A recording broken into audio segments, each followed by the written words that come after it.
Frugal Force. Once again, this is Captain Frugal reporting for duty for another episode of Road Rage. I know it's been a little while since I've done one of these, so it's good to, hopefully I'm starting to get back in the swing of things. If you do like these videos, just as a heads up, please be sure to hit like and subscribe. Hit that notifications bell. Now with that said, I've been still getting a lot of people telling me they're not getting notifications. I've had people actually contact me and go, I thought your channel was dead. I haven't received notifications for months for any of your videos. If that's you, or if you don't mind helping us out, just go to the link down below in the info bar and you can subscribe to our Patreon for as little as $1 a month. That should keep you updated and informed on videos. We also do, I like to do some exclusive videos for patrons. I like to throw one of those up there once in a while, as well as giveaways. We had just had a recent winner of a giveaway. I'm sending that giveaway prize this week, so they should enjoy that. And you don't have to be any specific tiers or anything. You're just a member. Hey, you're in for the special giveaways. All right, so with that said, this Road Rage probably really fits Rage part of it, and that's Marvel. Marvel must intentionally want to go bankrupt, or they are truly the definition of insanity. Yes, if you haven't heard about it, the things that Marvel's been doing, they decided they're going to do it again. Now, all that, you know, they replaced their previous leadership with CB Cebulski. I said, I want to give it hope. I want to give it time for them to make changes. My hope is now gone. I'm sorry, but when you double down and do the same exact thing that led to failure before for business, that is bad news. You don't do that. That's business 101. Your business has to make money. You cannot make your special soapbox rants and things if you don't have the platform to do it. And Marvel seems to be dead set on destroying their platform. Now, let's see, what am I talking about? Well, first, we have the Thor is back. Thor #1. It's not the worst comic I've read. I'm going to say that. I know a lot of people have trashed it pretty hard, but I can tell you what, it's not a good comic either.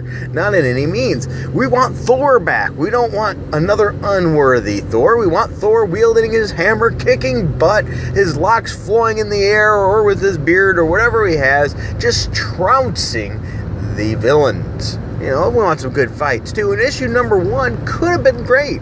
It really could have. We had the Juggernaut in that. We could have had a slam, big bash fight with Juggernaut. But instead, we have an unworthy Thor that now can make things pretty much rain down hammers, which makes it... Oh, there you go. You can hear once again why I'm on the road and telling me, don't forget my term. Well, anyway, instead of... He's got the thunder. Yes, he's got his thunder back, but he still doesn't have Mjolnir, his wonderful wielding, powerful hammer, which we all love, because they probably have to save that for Jane Foster. Why could they have not given Jane Foster a new hammer? Remember, they did it with Thunderstrike, and Thunderstrike actually sold really well. So you're probably going, well, why was it canceled? That wasn't because of sales, by the way.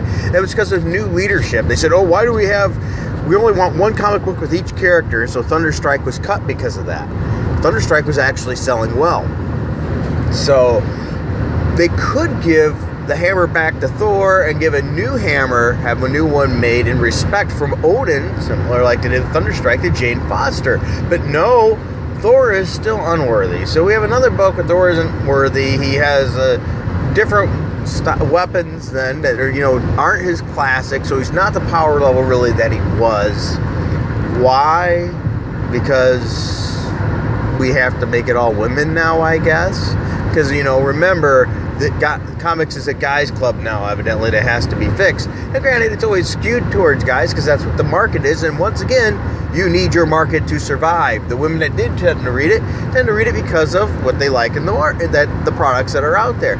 Should there be female-made products? Absolutely. I think they should target the female segment, but they don't have to do it on the backs of the traditional characters. We don't have to change them significantly to get our way. We need to consider how to retain the current readers and bring in new ones. And if you don't know what I'm talking about, go ahead and watch one of my previous videos where American Dream, I'll probably put that link in the info bar or whatever, some way they can get to it.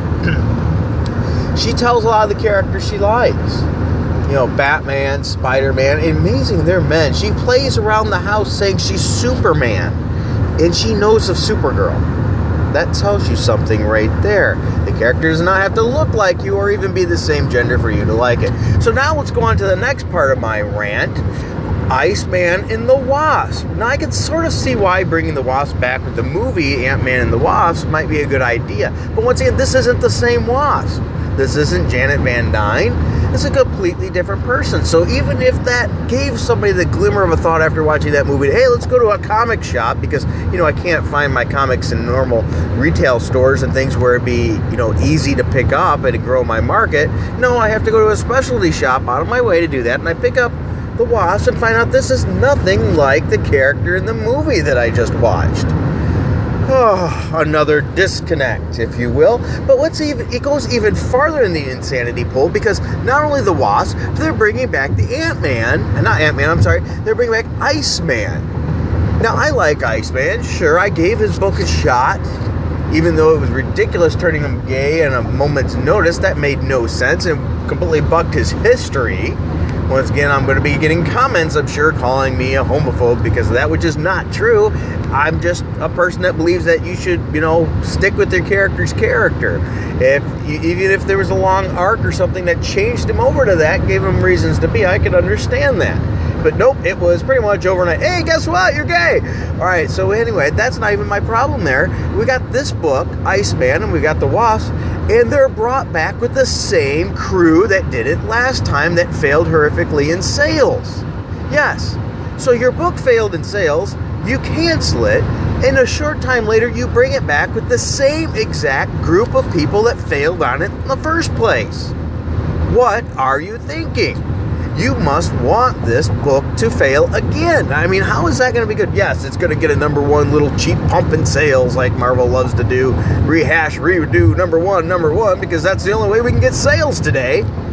But ultimately, what else is this book going to probably do? They're repeating the same mistake. Now, maybe they'll come up with a different idea in swinging, but I doubt it, because last time we got a Mary Sue Wasp, we got a one-note Iceman. The only thing it is throughout the whole book is making sure he tells us he's gay, which there's a lot more awesome things about that character than his sexual orientation.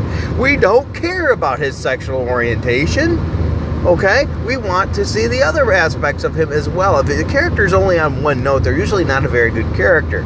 You know, we've seen characters like that. When you have to be careful how they're written, like Punisher. Punisher is almost a one-trick pony as well. So Punisher's a very delicate character to write to make him interesting. Or, you know, any kind of character is heavily bent on one particular point in time, and that changed everything in their life, that triggering event. You have to bring other things around them to make them interesting, whether it be with their supporting cast or other issues and problems. It shouldn't be just tilted on one particular thing in the book, because that's not being human. We want to grasp towards these escapism things that are fun, but we also want characters that have somewhat grounded in reality. That's why Marvel was successful in the first place. And so, you know, there's other things, there's other problems. As I mentioned in another video before, yeah, why would his parents have such a big problem that he's gay? He was a mutant, and they accepted that. I'm pretty sure accepting being a mutant is a lot harder than accepting somebody's sexual orientation. I mean, come on now. This is not the 1940s, okay? We understand that this is around, and this is not a big deal. But once again, my main point is this. Marvel doubles down under C.B. Cebulski, the guy we thought was going to make some changes, canceled books, so it looked like he might be on the right path, turned around, doubled down, and we're getting the same books from the same cast again, and they expect different results? Huh. I don't know about you guys, but I think this is pure insanity, and almost to the point that Marvel might as well just close its doors and call it a day, because either they can't do it anymore because they're so busy on their soapbox, or they want this company to fail. I can't see any reason to relaunch these books with the same exact group doing them. If it was a different team, maybe. Okay, because then they could take a different angle, different storyline, expect, you know, different possibilities. That's not unusual to rejuvenate a book, but to put the same cast? Oh my gosh. All right, guys. Well, that's my thoughts, not yours. What are your thoughts on this? Am I too hard on Thor? Am I too hard on these relaunches? Am I wrong? Or do you think, yeah, Marvel's finding ways to not only shoot themselves in one foot, but then they reload their gun and shoot themselves in the other while whining about gun control? Ah, fun rants. All right. So I hope you enjoyed this video. Until next time, keep it frugal.